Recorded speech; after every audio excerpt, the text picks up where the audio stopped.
तो आज हम पढ़ेंगे ऑस्टियोमाइलाइटिस के बारे में।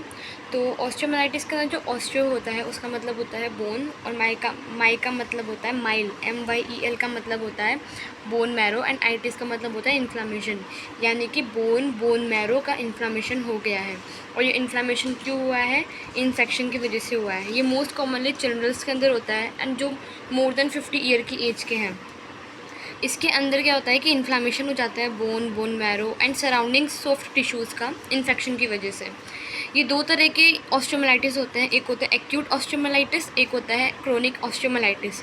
जो एक्यूट ऑस्टियोमाइलाइटिस होता है वो रैपिड ऑनसेट, यानी उसका जो मतलब वो जल्दी से ग्रो हो जाता है, मतलब जल्दी से वो प्रोड्यूस होता है, और वो अराउंड लेस देन 4 वीक्स तक लास्ट करता है। बट जो क्रोनिक वाला है वो मोर देन 4 वीक्स तक लास्ट करता है। क्या होता है कि किन किन इन्फेक्शन, कौन कौन से ऐसे इन्फेक्शियस एजेंट्स होते हैं जिनकी वजह से होता है? एक होता है स्टेफाइलो ऑरियस, एक होता है staphylo epidermidis, staphylo viridans, E coli, fungi, mycobacteria, salmonella, proteus, pseudomonas एरिचिनोसा।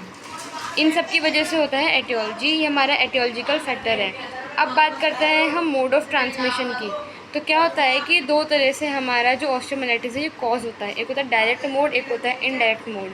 Direct mode मतलब सीधा वुंड से, यानी कि अगर कोई फ्रैक्चर हो गया है, वहाँ पे ओपन वुंड बन गया है, तो उसकी वजह से इन्फेक्शन एंटर कर सकता है।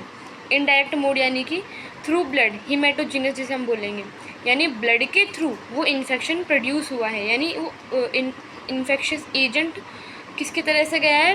ब्लड के थ्रू गया है। नेक्स्ट हम पढ़ते हैं प्रीडिस्पोजिंग फैक्टर्स। तो ऐसे कौन कौन से प्रीडिस्पोजिंग फैक्टर्स है जो ऑस्टियोमाइलाइटिस करता है? पहला है ओपन फ्रैक्चर, फिर है penetrating wound, orthopaedic surgery, urinary tract infection, respiratory infection, tuberculosis, vascular insufficiency disorders. अब हम इसके नेक्स्ट पॉइंट में पैथोलॉजी पढ़ेंगे।